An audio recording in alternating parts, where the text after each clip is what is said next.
There. Good evening, everyone. I'd like to call this meeting to order. Let us begin with the Pledge of Allegiance. And may I please ask student trustee Ruiz Martinez to lead us in the pledge.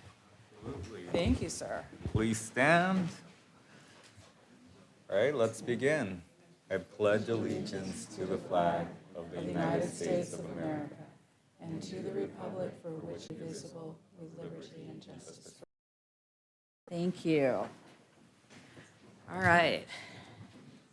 This brings us to time for public comments. So, pursuant to Board Policy 2350, any person may speak to the Board of Trustees either on an agenda item or on other matters of interest to the public that are within the subject matter jurisdiction of the board and before any board action is taken.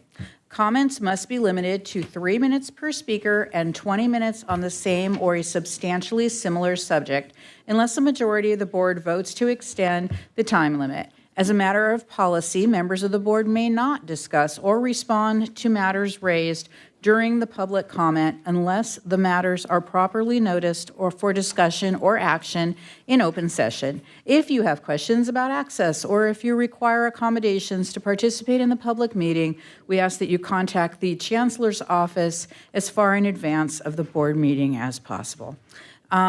Do we have any public comments? Yes, we do. Okay, then.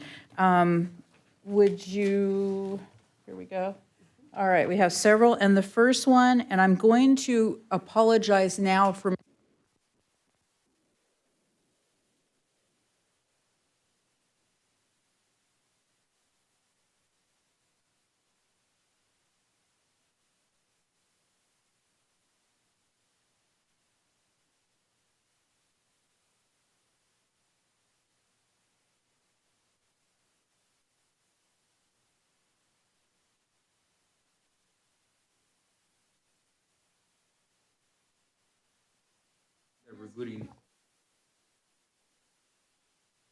there you go. Sorry.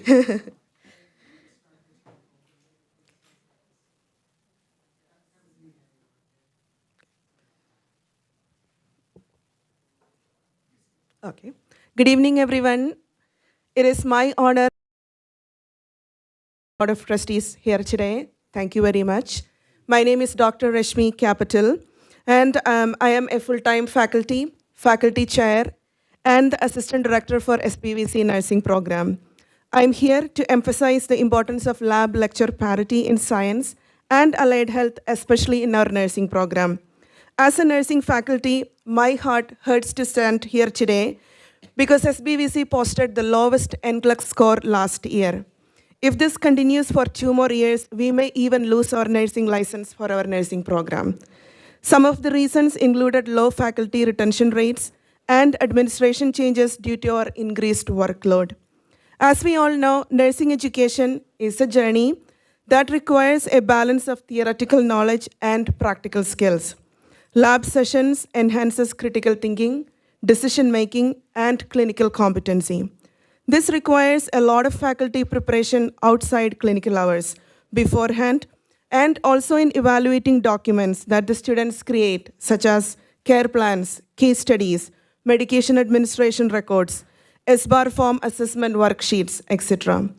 These documents are a requirement from Board of Registered Nursing, and faculty has to spend many outside clinical hours for this. Nursing clinical lab sections are conducted in hospitals on real patients.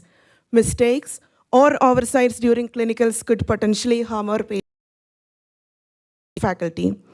A normal registered nurse on a hospital floor would only encounter a maximum of 3 to 4 patients. However, a clinical faculty encounters 30 to 40 patients per day. Clinical settings may expose our faculty, students to physical and environmental hazards. The changes in our licensure exam, the new NCLEX exam, requires teaching clinical judgment model, which means before students engage in clinical experiences, faculty must conduct clinical lectures to prepare them for what they will encounter during that particular day. This involves blending traditional lectures with clinical experiences to ensure that students can effectively apply theory knowledge in a clinical setting. In conclusion, Achieving parity between lab and lecture hours demonstrate our commitment to excellence in nursing education. Today, the members here have the authority to make changes to help SBBC Nursing to create the best nurses for our community here. One day, any one of us may be in a hospital bed looking for an excellent nurse. Let's not regret on that day. I urge the Board of Trustees to consider this proposal seriously and take action to enhance the quality and effectiveness of our nursing program. Thank you for your attention and consideration. Thank you, Doctor. Okay, Jesse Lemieux.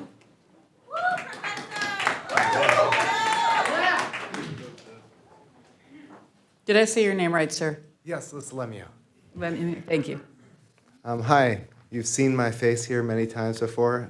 You know the issue that is the most important to me, it is lab lecture parity for the sciences, for nursing, for CTE, and for other fields where labs require the same effort and preparation outside of class as lectures do. As you know, in many of our neighboring districts, most of them, the lecture and the lab for these courses are assigned the same load, and that is 3 hours is 20% of the workload. In this district, it is not, and it is a huge problem. As a part of the State Chancellor's Vision 2030, we are supposed to strengthen and enrich our STEM and nursing programs. The cheapest, the most cost-effective way to do this is with lab lecture parity. Please consider 100% lab lecture parity for it applies to. Thank you. All right, Robert, I don't know if that's a T or F. McCarty?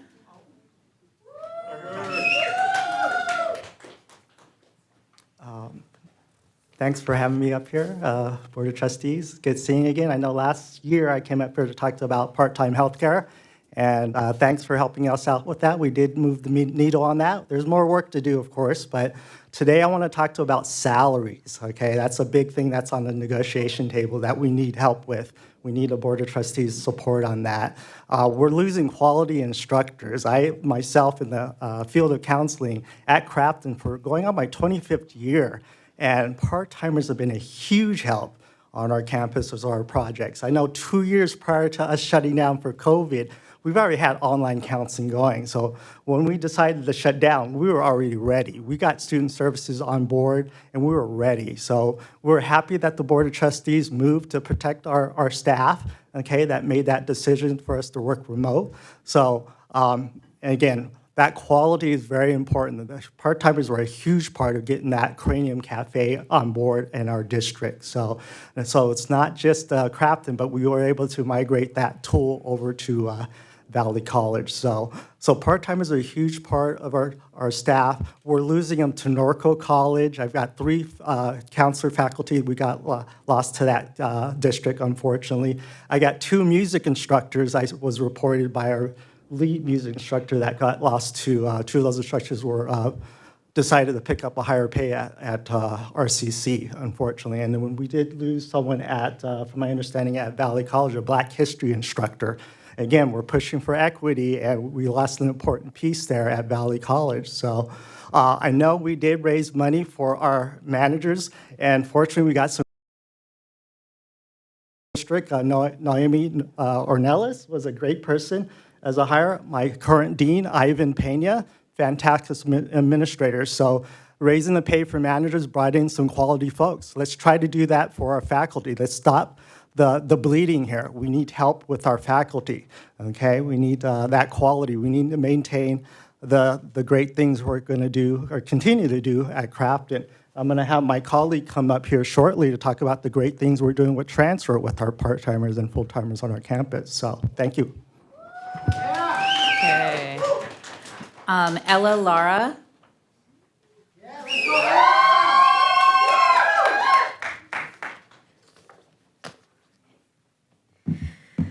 Okay, hi. My name is Ella. I'm a student at San Bernardino Valley College, and I'm a member of Club Mecha. Woo! I'm here to speak against the removal of the Books Plus program, both for SBVC and Crafton Hills College. I'm also here in support of our educators at SBVC and Crafton Hills. Firstly, to Joseph Williams and the rest of the board, it is imperative that you know that if you remove this program, it will become a detrimental financial burden to your students. Your mission statement says that you believe in higher education. You believe in eliminating barriers for student access and success, that you're determined to assure that all your students get the opportunity of a satisfying career. But how? How can you say this is your mission when you're choosing to remove this program, and on top of all that, you refuse to pay our educators what they so rightfully deserve? And clearly, you can see that we feel lied to. You're failing to support your students and your educators. Secondly, we've come to find out that over the past few years, this board has bought numerous properties, and your students have no idea why, and continue to give your administrators significant raises. And meanwhile, your community is suffering because you refuse to pay your faculty, and you're refusing to continue the Books Plus program. You're perpetuating and creating the very same barriers that you've told us you would eliminate. We're disappointed and confused, and you're failing all of us. Please understand that we value and need the Books Plus program. We're pleading for you not to end it and to pay our educators what they deserve. We ask you to revisit your mission statement. Remember that what you stand for, and remember that your students that are currently attending your colleges chose you. Why? Because you said you believed in us, and you said that you would support your educators, and you said that you believe in higher education. Thank you. Thank you. Elicio Lara.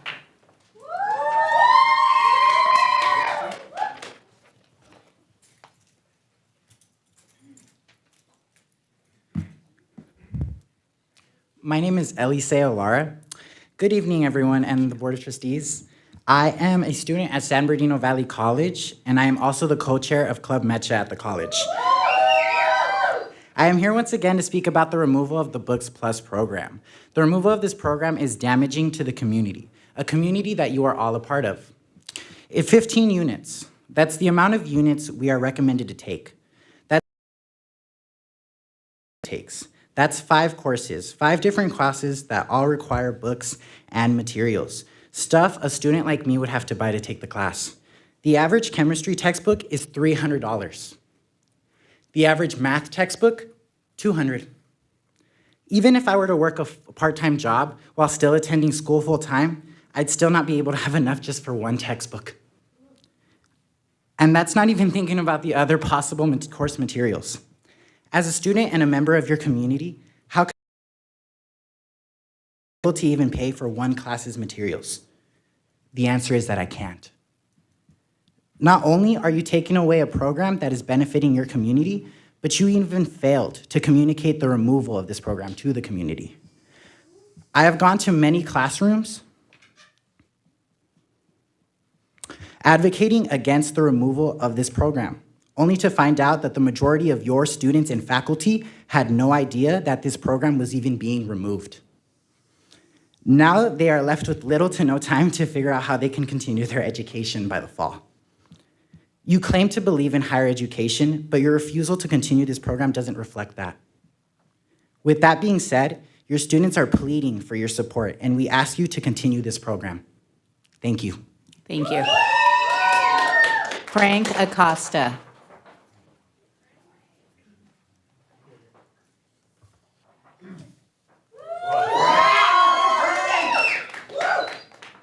Hello, everyone. So I'm a local San Bernardino Marine Corps veteran, member of the DRV chapter right here in Highland, and also a member of the Mecha Club. Sorry about that. So it's sad to say this, that a lot of veterans are out here. We go to war, we go take care of our country, when we come back and we go to school, same thing, when we come back and we see these kids are struggling just to even register, get the material, go to work, feed themselves, and we expect them to be in the same place, but they don't. So at the same time, it's like, why are you guys taking away from that? When people are getting better raises, I mean, you guys are buying furniture. Some of you guys have nonprofits that you guys run or help with. And it's like, you guys know what San Bernardino needs, and it's like, you guys are making the choices. So it's poor choices. You guys know what we need, you guys, half of y'all been in a bad situation, right? So it's like, coming into it, you guys know how hard it is. Why don't you guys make it easier for these kids out here? Make it easier for us. for your guys' people. That's what we are to you guys. If not, we're not numbers out here, you know? I know you guys have to keep the corporations going, the money coming in for the schools, but take care of the people first and then worry about your guys' profits. That's all I gotta say. Vanya Pizarro.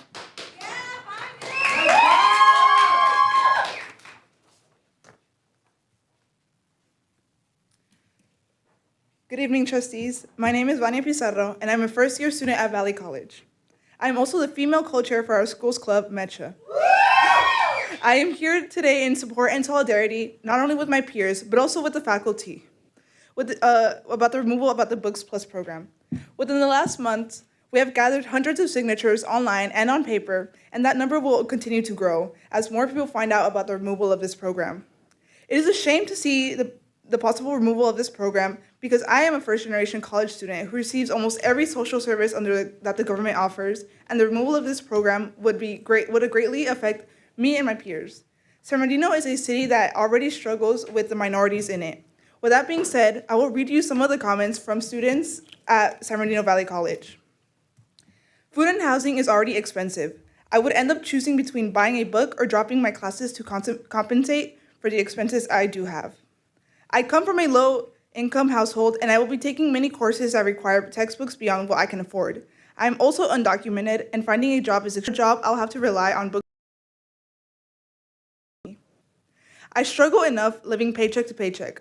Majority of my money goes to my bills and needs, barely leaving me with $10 for myself. I cannot afford to get my college essentials if this program were to discontinue. If it were to discontinue, it'll cause major stress on me how little money I would have within my bills, needs, and personal hygiene. I hope that these responses help you realize how much students need this program. A majority of us come from low-income backgrounds and cannot afford to we will not allow to go to school anymore.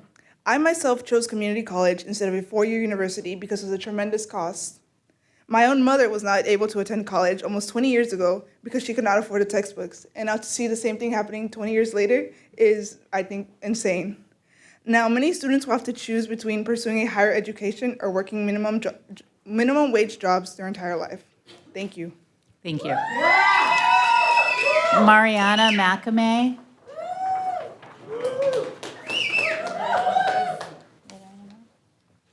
Good evening, board members. I'm here to announce a proud moment for our students in our community. Crafton Hills College is the top community college in the Inland Empire for transfer admission to the UC system for the 23-24 year. Our admit rate was almost 78%, and no other college even came close to that. Most were in the 60s and the 50%. Even better. We did not have a disproportionately impacted group. I mean, none. That's right. We were so proud of that. I'm so proud of that. Our students, all of our students, regardless of ethnicity, were admitted at least 75% or higher. I mean, that's amazing, right? We're so proud of that. While I firmly believe that it does take a college to transfer a student, because it takes all of us, including yourselves, as part of our district, admit rates, counseling and classified professionals that work directly with these students day in, day out. When students come to Crafton, they are going to be met with dedicated counseling faculty who care for their success and who stay up to date with the latest information and who do a lot of training to make sure that they are doing right by their students. Our classified professional team members are such an integral part of our team in supporting student success. Our transfer center facilitates a process to help them, and yet we do not have a dedicated counseling faculty in our center. We rely on the counseling center to provide adjunct counseling hours in the transfer center. And in the last few years, I lost 3 of our best adjuncts to, yes, Riverside Community College, Norco. Really, it was Norco. Although Crafton has a wonderful counseling department culture where we refer to ourselves as family, because we really do, we call ourselves the counseling family, we cannot compete with the wages of other. Further, I'm not sure if you've heard, but Crafton is shifting to a new counseling model that promises to have huge impact in the years to come. And our counseling faculty play, our part-time counseling faculty and full-time play a significant role in this new counseling model. When you come to the table with our union, please consider the good work that our faculty and our classified professionals are doing every day at the forefront to make sure that they succeed. There is a reason why Crafton continues to be the top transfer college year after year. So please support us with your decision for fair and equitable pay. Thank you. Okay, moving on. The next item on the agenda is clarification. Are there any staff clarifications? Yes, Madam Chair. Executive Vice Chancellor Torres? Yes, thank you. I'd like to recap a little bit of what transpired since COVID took place. The federal government gave us relief funds. They gave us a couple of relief funds. One of them were for students, directly to the students, and the other one was for the institution. This was done nationwide. The students received their funds immediately, right after we received them. And right after that, what we decided to do with the board's approval, which you the board, had a great vision for this, was that we were going to use a portion of the institution's portion of the relief funds to upgrade and to make sure that our classrooms were safe for the students when they came back. And the majority of the funds that were left over were spent on students, as something that was not done statewide. We were the only district in the entire state that you decided, the board, that we were going to spend the institution portion on students. That's when we implemented Books Plus. So all of the funds for the institution went to benefit the students. At that time, we made it very clear that it was for 2 years, because that's what funds that we had. After the 2 years were expiring, the state provided us relief funds, again, for the institution as well. You, the board, decided that we were not going to use that as the institution, that we were going to pass it on to the students again. So for the third and fourth year, you decided that we were going to pass that completely to the students, and that went straight to the students in the form of continuation of Books Plus for an additional year. We have always made it very clear that this was temporary monies, that this was a portion of the funds that we wanted to pass on to the students. We know, I come from low income as well. I'm the first generation of my family to graduate from college. I was undocumented as well. So I know firsthand the college students struggle. And that's what we always try to do, to remove barriers, to make sure that our students are successful in completing their degrees, because it changed my life, and I want to make sure that the life of the students is changed forever. So I just wanted to clarify that in historical perspective. Are there any other clarifications? No, ma'am. Thank you. I'm sorry, moving on to approval of minutes. And thank you, Executive Vice Chancellor. So I need a motion and a second to approve the minutes of January 11th, 2024. So moved. Second. Okay, so with a motion by Trustee Gonzalez and a second by Trustee Harrison, is there any discussion in regards to the minutes? Okay, so we need to do a roll call vote. And again, we are voting to approve the minutes of January 11th. Student Trustee Lee, how do you vote? Aye. Student Trustee Ruiz Martinez? Aye. Trustee Gonzalez? Aye. Trustee Harrison? Aye. Trustee Longville is not yet with us. Trustee Reyes? Aye. And Trustee Williams is not here, nor is our president, but the vice chair votes aye. Okay, so the minutes are approved. Moving on to recognition and celebrations, I believe there are some applause cards. Can I have staff to display the applause cards? Let us please recognize and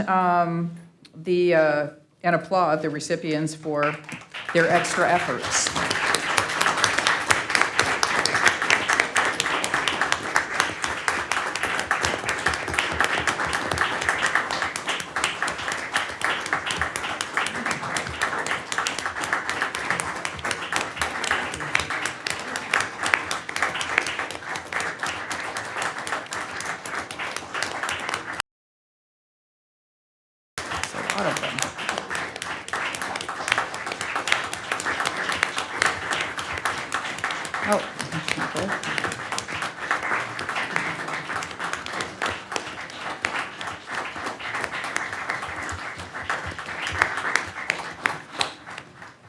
Okay, thank you. And if you see us looking down when those things are running, it's because we have little screens in front of us, and those of us with really old eyes can see much better on those screens. So, yeah, thank you to all for their extra work and for everyone that turned in an applause card, because it's wonderful to be noticed, but if nobody turns in your name, you know, you can't be. So that's pretty wonderful. Moving on to the action agenda. First item, the only item is 2024 Early Retirement Incentive Plan. May I have a motion and a second so we can discuss this? So moved. Thank you. Second. Okay, so with a motion by trustee Harrison and a second by trustee Gonzalez, are there any discussion in regards to the Early Retirement Incentive Plan? Was there anything you wanted to add about that, Chancellor? I want to thank the board for putting this on the agenda and for approving the increase. We have a great number of faculty that have dedicated a lot of time, a lot of their time to our institutions, and we're just thrilled to be able to offer this incentive for the fantastic work that they have given us. All right, thank you.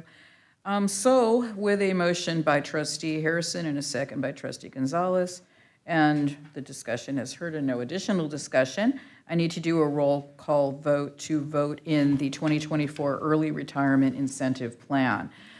Student trustee Lee, how do you vote? Aye. Student trustee Ruiz Martinez? Aye. Trustee Gonzalez? Aye. Trustee Reyes? Aye. And I vote aye. Okay, great, so that's in as well. Is it necessary to say who isn't here for the minutes? Or do we already have that? It's already in the record, okay. I just don't want to vote it in and have it disqualified for some reason. Okay, good. I understand there's always already people interested. All right, moving on to the consent agenda. The consent agenda is expected to be routine and non-controversial. It'll be acted on by the board at one time without discussion. Any member of the board, staff member, or citizen may request that an item be removed from this section for discussion. Are there any items to pull from the consent agenda? Anybody? Okay, great. So I need an emotion to accept the agenda, So moved. and I need a second. I second. Thank you. Good to hear from you. Okay, so with a motion by trustee Gonzalez and a second by trustee Reyes, let us take a vote on the acceptance of the consent agenda. Student trustee Lee, how do you vote? Aye. Student trustee Ruiz Martinez? Aye. Trustee Gonzalez? Trustee Harrison? Aye. Trustee Reyes? Aye. And the vice chair votes aye.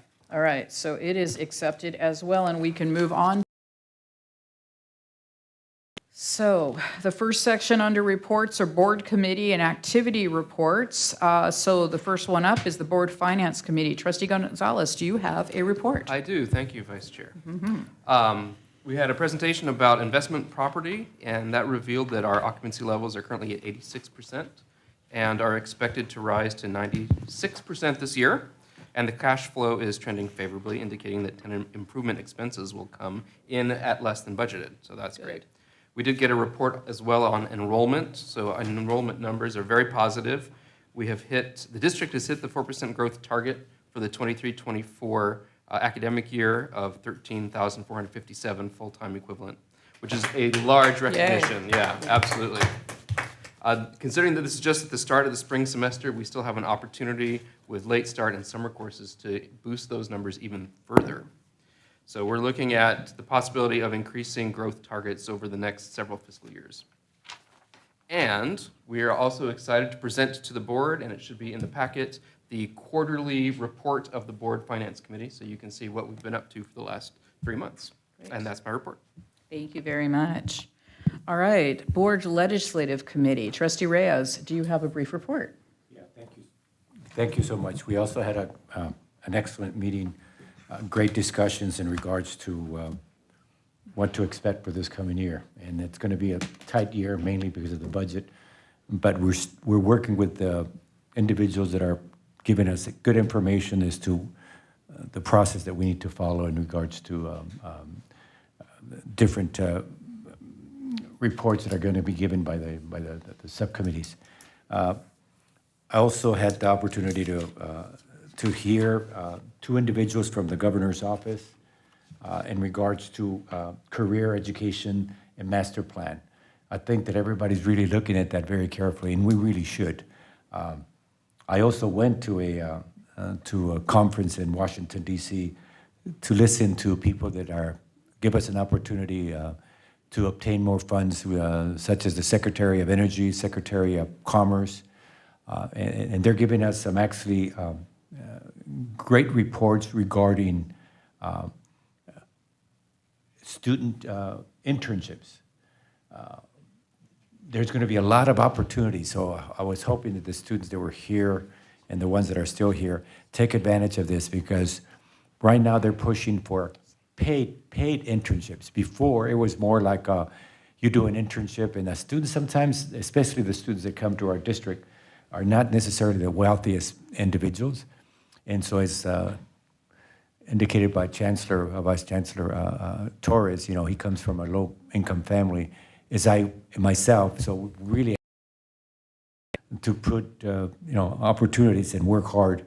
But we're going to put a little bit of positive pressure on the business industry and the workforce, and they're willing to do that. They recognize now that the community college is the best buy in the country to prepare the people in the future, whether it be jobs. And the Energy Secretary was just dynamic. She's going to be talking about jobs that deal with things that we don't even know, and there will be opportunities.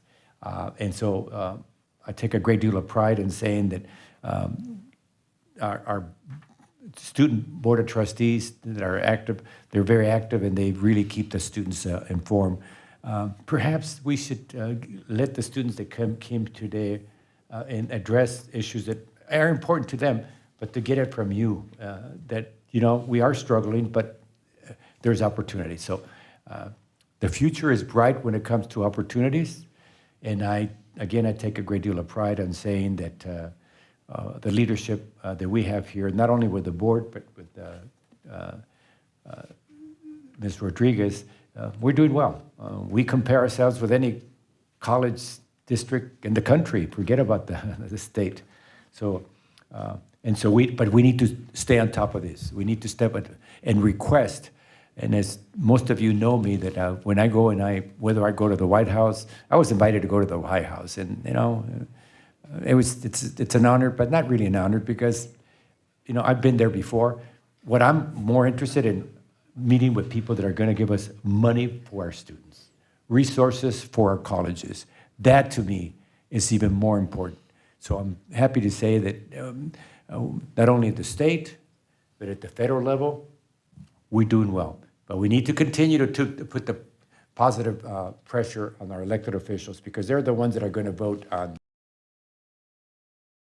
for us, whether it be workforce development, whether it be apprenticeship programs, and so forth. So we had a good discussion, and I was very encouraged that we're going to move forward in a positive way. Thank you, Trustee. Moving on to Board Policy and Procedures Ad Hoc Committee. Trustee Gonzalez, did you have a report? I do. Thank you very much, Vice Chair. The Board Policies and Procedures Ad Hoc Committee met on February 6th, and we went with district senior staff as well to go over several different board policies. I'm just going to summarize this for everyone's interest, because you will be eventually getting these back at the appropriate time in the process to see them in their more final form when it's requested to approve them. But the first was Administrative Policy 5011, which was about admission and concurrent enrollment, dual enrollment for high school and other students, which has been going through a vetting process, and we have made changes to align with new legislation, which include reducing the requirement for parental or guardian consent to one written request, which covers all classes, until it is withdrawn, which was a barrier before, and removing the GPA and transcript requirement, and additionally, to simplify and create efficiency, language has been removed that already exists in other documents, such as instructional agreements and college and career access pathways agreements. Board Policy 3226, with regard to awards, was reviewed as it pertains to the board awarding certificates to students, staff, members of the public, or public groups. To promote efficiency and flexibility, it was proposed that the Board Executive Committee be designated to act on behalf of the full board to approve these certificates. However, any such action would be included as an informational item on a future board meeting agenda. And the policy is also undergoing a review for clarity and alignment with legal mandates. We reviewed Board Policy 2430, which was about delegation of authority. And in response to some questions that arose after the board's recent approval of the emergency management plan, the policy was reviewed to ensure it. The policy was discussed and found to be in line, with only one minor change proposed to reflect current process. We reviewed Policy 6320 about investments, which requires an annual review by the board, and it will be moving through the collegial process with no changes as recommended. And finally, we reviewed Board Policy 2325, teleconferenced meetings, which is, this is a new procedure, but it is aligned with state law, suggested by the Community College League of California as good practice and makes readily available Brown Act requirements for public meetings by teleconference. The AP is not legally required, but it's good to have in place. So we'd like to have it in place. Yes. And that also is moving through the collegial process, and that is my report. Thank you, trustee. All right, the next item is regional and state reports. However, our trustees that would be reporting on that are not with us this evening, so no reports there. Moving on to Chancellor's report. Chancellor, do you have a report? I do, thank you, and good evening. Of all of the San Bernardino Community College District, I want to wish everyone a happy Black History Month. You know, while we remember the famous people in history, I want to also remind us to think about the many, many unsung heroes that are amongst us. You know, their names may not be written in our history books, but their actions have helped make this a far better world for all of us. You know, we owe a lot to those folks who came before us, and our faculty, our staff, for carrying out that legacy and continuing to work to make our communities here so much better. I want to express my gratitude for everyone involved in organizing workshops and events at the campuses to mark this important month, so thank you all for doing that. Additionally, I'd like to thank all of those who took part in today's workshop on dual enrollment implementation. From around the district gathered to discuss ways to make a college education and to gather credits more accessible to our local high school students.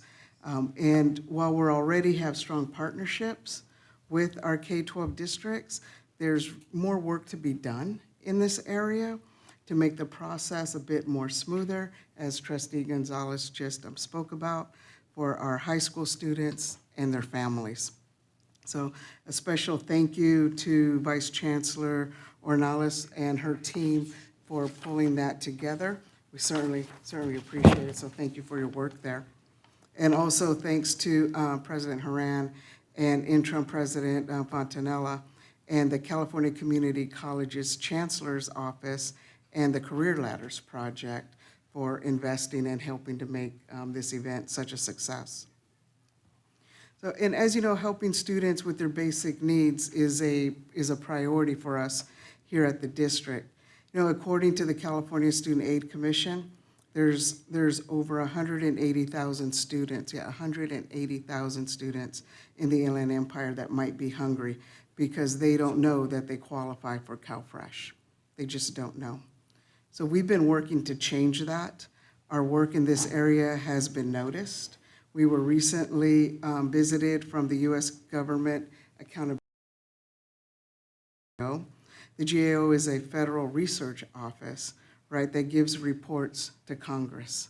So we will be looking to the GAO to tell our story to Congress about the need here in the Inland Empire.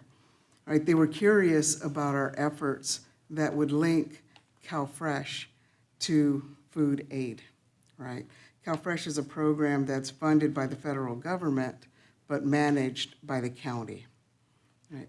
So we're working with the County of San Bernardino, and very soon we'll also be working with the County of Riverside to share students' FAFSA data, income data, information to help them receive extra dollars to buy groceries, food, to care for their basic needs. Right?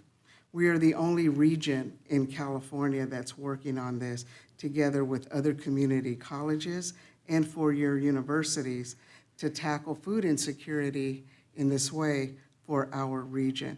We are hopeful that we will be a model for the entire state of California. And so I want to give a special thank you to Associate Vice Chancellor Angel Rodriguez for really helping to organize this meeting with the GAO and really helping us bang the drum in Sacramento about this huge need. So I'd also like to give a quick shout out to our team members who participated in this meeting with the GAO, Dr. Linda Fontanella, Dr. Noemi Ornales, Dr. Olivia Rosas, Dr. Delmy Spencer, Dr. Ivan Peña, Dr. Erica Paddock, Verona Lehman, forgive me if I misspelled your name, mispronounce your name, Lucretia Smith, Erica Sherman, and Letitia Hagler. Thank you all very, very much for taking the time to meet with the GAO and tell our story. And in March, I'm planning to give testimony to the Department of Education on access programs such as free books. You know, all of you know that I have a passion for basic needs for our students, and I would argue that books are a basic need for our students. And so we will continue to advocate for books for our students, and it's also, we know that it's also a priority of this board because they have made it a legislative priority as part of their goals. And that concludes my report. Thank you. Thank you, Chancellor. Okay, moving on to represented groups. The first group is Crafton Hills College Academic Senate.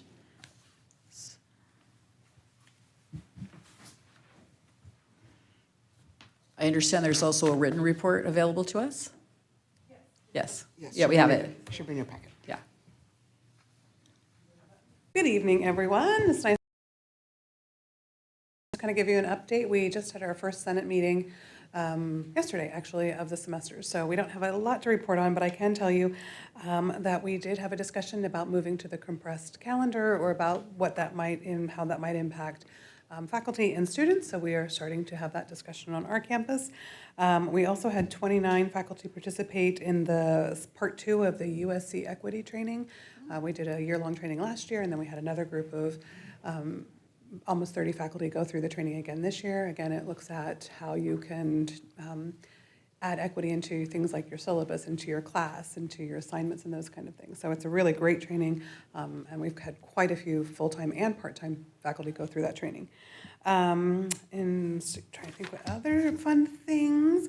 Last week marked the opening of Black History Month, so we had just an amazing presentation to kick off the Black History Month on campus. Always very moving, very personal, and just a great event to attend. So we were able to do that last week, and then we have a variety of events happening on campus throughout the month. Just in terms of information, the Senate has voted to explore possibly moving to a consensus-based voting body, which is a little different than following the Roberts rules. In terms of looking at equity and decision-making, it's about cooperation and finding win-win situations by looking at issues and trying to work with this. Yes, Diana, I know you're smiling. We're going to make it work. We're going to see. I told Diana, she was like, good luck with that. So anyway, that is our plan and what we are doing. And then the last thing, which I think is going to be really very interesting for us as a campus, but it's also good for the district as a whole, that the Senate voted to align our planning and program review goals at the end of the planning and program reviews that we do, all the programs, we set goals for what we want to do with our programs, how we want to, achieve what we need to achieve, our resources, things like that. And we are going to, rather than just creating goals, we're going to align them with the strategic directions from the Educational Master Plan. So every resource request or every goal we have or every plan, because the goals will be one of those 5, everything should be working and supporting that Educational Master Plan that we've created, which then also comes back and supports the district as well. So anyway, those are the things we have been up to. Thanks. Thank you. All right, Crafton Hills College Classified Senate.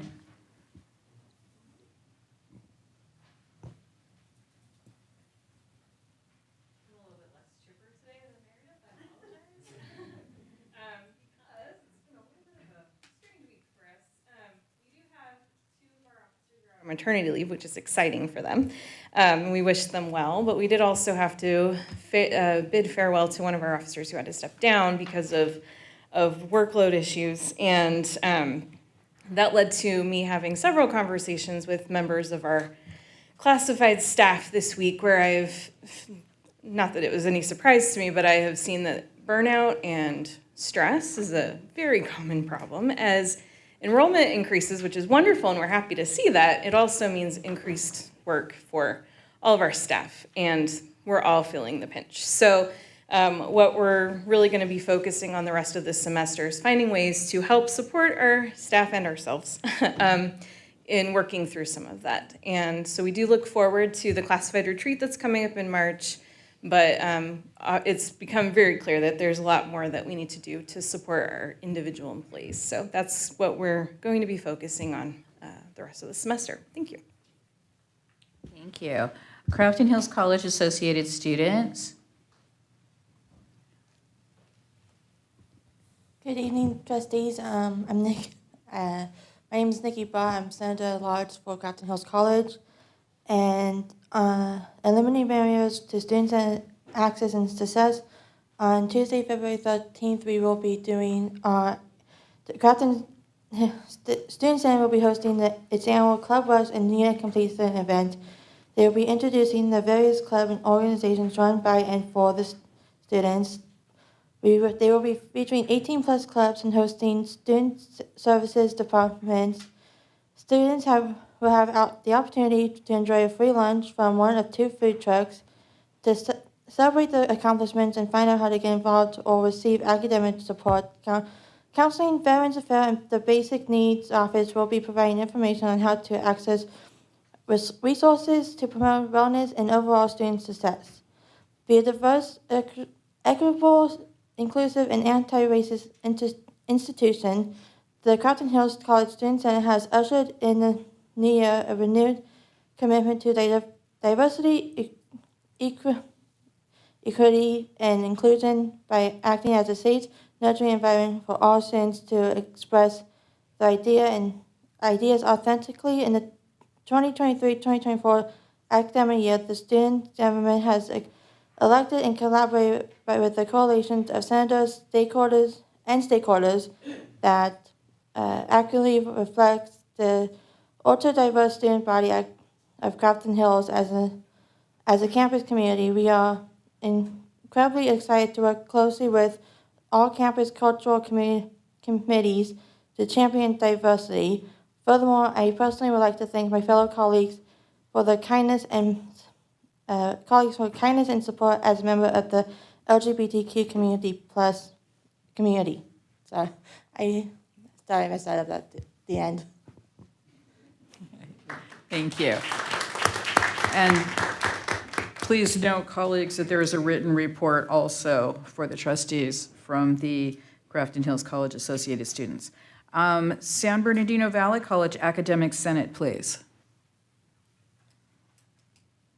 Good evening, Board of Trustees members, Chancellor, and Madam Chair for tonight. Thank you. Thank you for the time to provide an update, as I usually do. I've got things in my report, which is a written report, and it will be in your inbox as soon as I'm done here, Heather, to be shared out. But I wanted to take a moment and just, first of all, thank the board for their support of the basic skills work that is happening on all of our campuses, particularly at San Bernardino Valley College, because that's my home campus. And I also want to really add comment about the public comment with the students regarding the Books Plus program, and recognizing that it is a barrier. Our textbook program has really eliminated that barrier. Our Books Plus program has eliminated that barrier for our students, but we know it was coming to an end, and that may have impact on our enrollment. So as we go forward, I have advocated multiple times at this mic for ZTC OER programming. We are working on that on our campus. We have a work group who is actively engaged in finding ways to stretch that program as far and wide as we can while we have the grant funding to do that. And that's going to be really key. So any support from the board to kind of not supplement, but support that concept and idea, I think will go a long ways for our students. That being said, before my time is up, I want to just point out or share with you all that we at San Bernardino Valley College lost a very beloved colleague of ours within this last couple of weeks, Joe Lamore. So we're going to be holding a memorial for him, and we would invite you to join us if you see so fit or have the time to honor his many years of dedication, service, and contributions to the faculty, students, and the campus body at large. That memorial will be on Tuesday, February the 13th at 3 o'clock in the library viewing room, a very fitting space for Joe Lamore, who held many poetry readings in that room. So I'm going to say it's a small room, and if you want to be there, you should get there early, because I'm absolutely sure it will be filled. In terms of our policy and information to inform policy, San Bernardino Valley College Academic Senate just supported a new, I want to say governance structure, but it's not just a governance structure. It really is about a committee structure that's going to lead to some of our governance structure work. And so I've included a copy of what that looks like in the written report. In terms of eliminating barriers, I really wanted to highlight, I've already talked about the ZTC. I do want to point out that as part of my written report, we did pass a resolution, which I know I don't have time to read tonight. I do have the resolves if you so wish to hear them. There was a resolution passed in support of a faculty-driven model for establishing class caps. And so that is attached to that as well. And there was also the curriculum passed a policy and procedure on how those class caps will be determined and will coexist in that curriculum process. Remain under faculty purview. It's complete. That's all I'll share tonight. Thank you so much. San Bernardino Valley College Classified Senate, please. No report. No report? Okay. San Bernardino Valley College Associated Students. No report. CSEA. That would be me. Thank you all for the opportunity to come out and report to you tonight. First off, happy Black History Month, as well as happy impending Lunar New Year. So we want to make sure that we acknowledge those. CSEA is really pleased to be able to report that we are currently working with our district counterparts to have productive and collegial movement on our contract negotiations, as well as the classification and compensation study, which is currently in the works. We actually just had some nice extensions to some of the deadlines that we were under for phase one. So thank you to the HR area and Christina Hannon and her team for allowing that for us. We're also pleased to report that we are also mitigating emerging challenges throughout the district in a fair and equitable way, hand in hand with the HR department. So thank you for that. We're very pleased to be able to report that. CSEA is currently working on renewing our partnership with SBCCD to accomplish our mutual goals and work towards resolutions for outstanding issues. So I want to make sure that that is said not only for your benefit, but also for my CTA brothers and sisters. They've heard it here first. As well as availing ourselves of training and development opportunities, such as officer trainings for our executive team, beefing up our site rep program throughout the district, and enrolling our members in job steward trainings, as we recognize that this is a critical area that needs more, not only investment, but involvement. And also, we've been canvassing, phone banking, and precinct walking for the upcoming political elections throughout the community. So I would like to take this opportunity to invite any of those incumbent board members that are running for re-election to come out and speak with us. Take this as the official and formal invite that we would love to be able to host you in an effort to build that dialogue between you and your constituents. So with that, thank you very much. Thank you. Okay, CTA, please.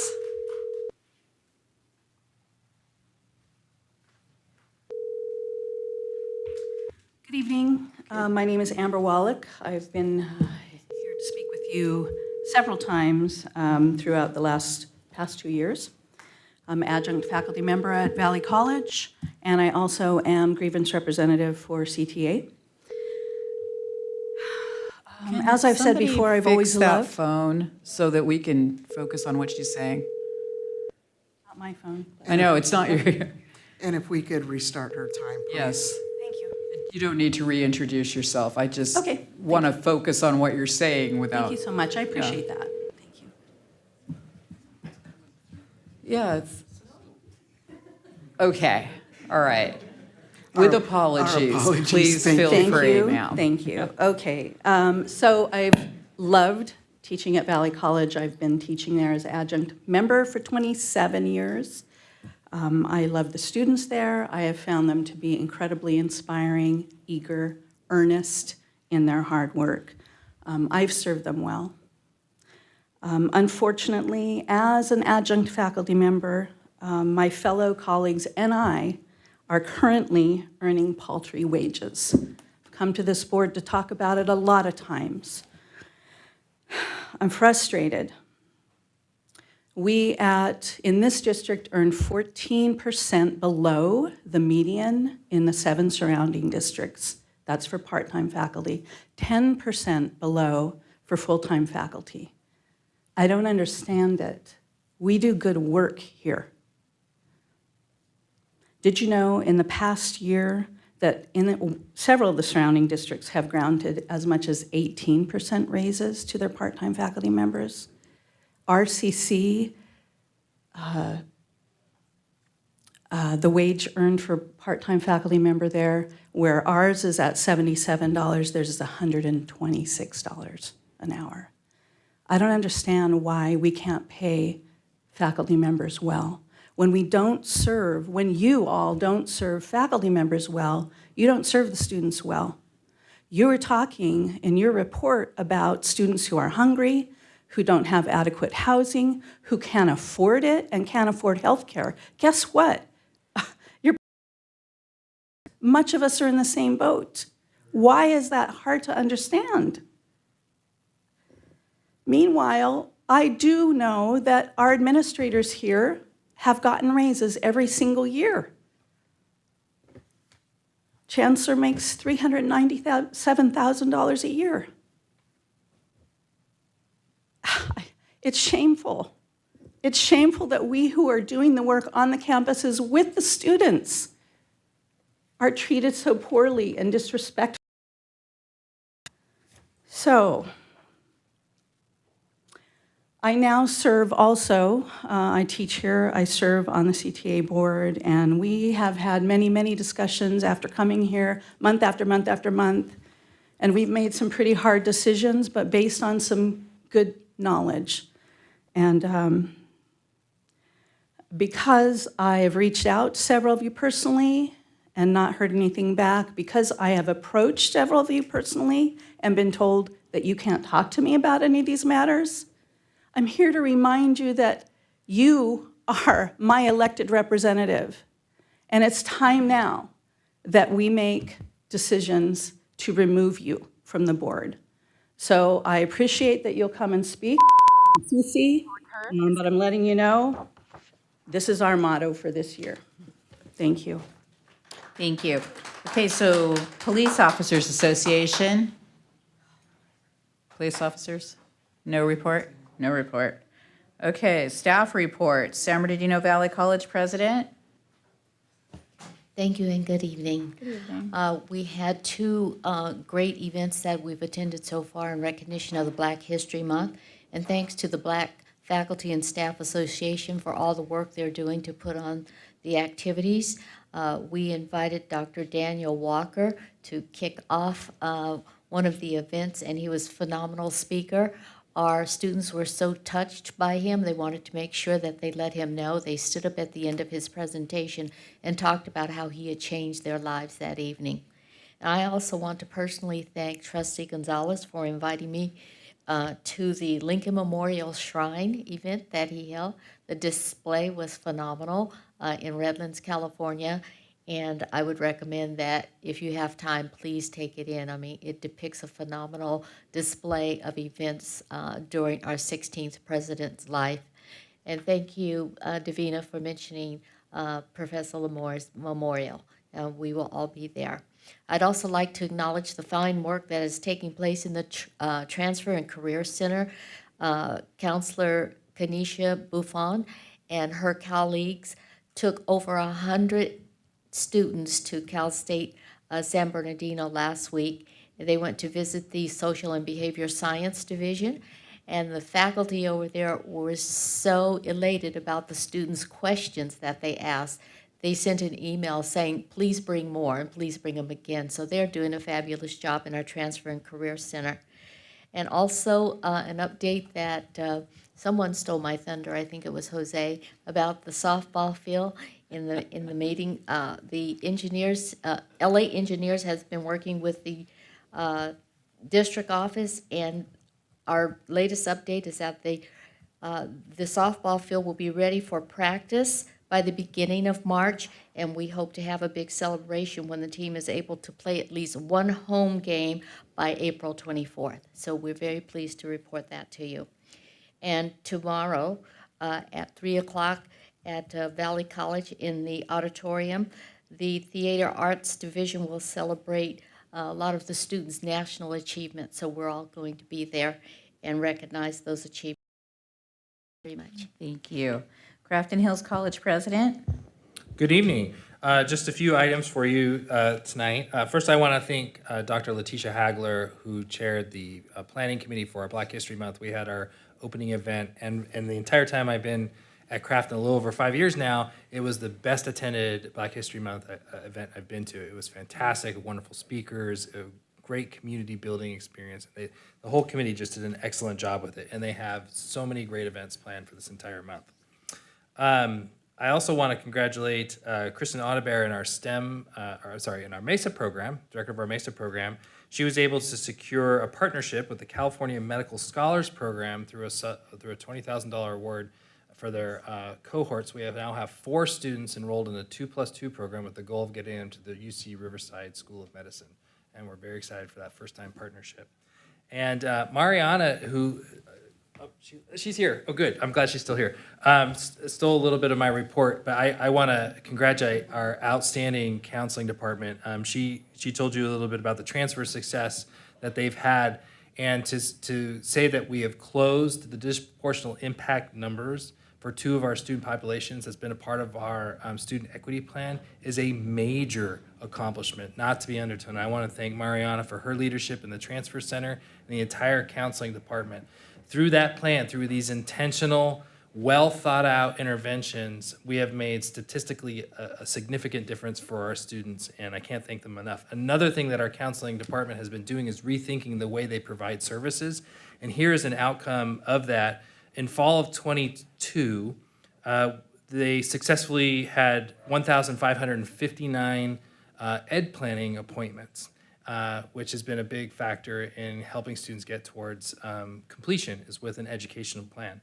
In fall of 23, they had 3,394 ed plan appointments, a 54% increase. And this has been, again, through a thoughtful intervention to help students' achievement. And the counseling department is just doing amazing things. They submitted a presentation request to the National Conference on Race and Ethnicity, to NCORE, and I was convinced this was one of the things that would get accepted, and sadly it did not. And we were very bummed about that, but we are still celebrating their success and what they're doing in the counseling department. So thank you. Executive Vice Chancellor. Sure there isn't. Okay. Vice Chancellor of Human Resources and Police Services. No update. Okay. Vice Chancellor of Educational and Student Support Services. No update. Okay. Moving on to information items. Are there any questions or discussion of any of the information items on our agenda?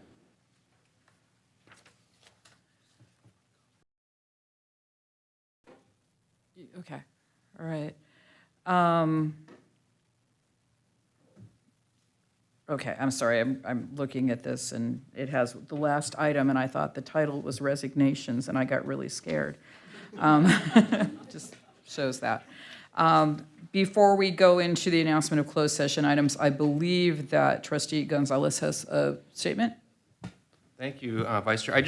I mean, February is Black History Month. Obviously, every day should be time to remind ourselves that in one of the earliest classes at San Bernardino Valley College, soon after it was founded in the 1920s, Dorothy Ingram was a student, and she composed the San Bernardino Valley College alma mater, before then continuing her education at University of Redlands. So, you see a name on a page at the top of the sheet of music, you don't always know much about who these people are.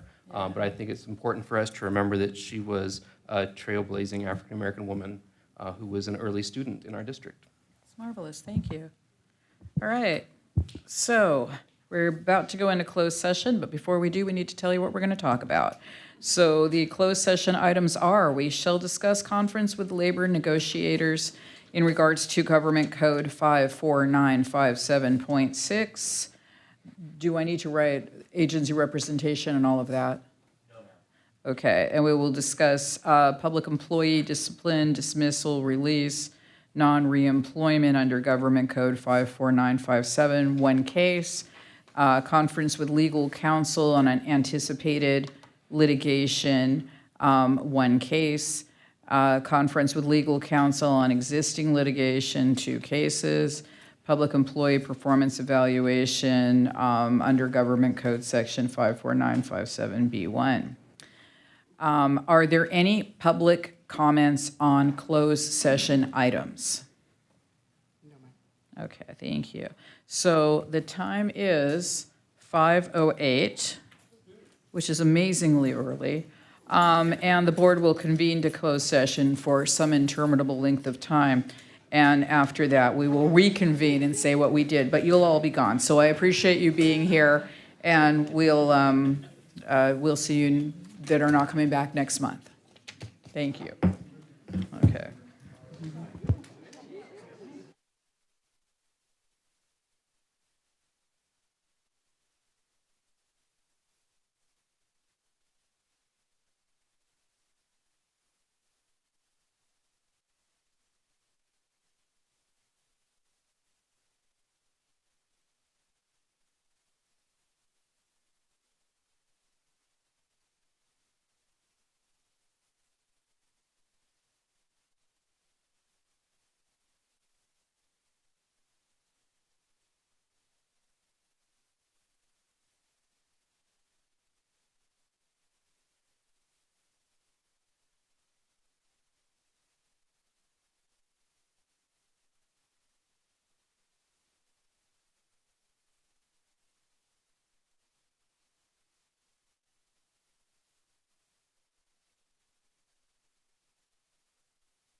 And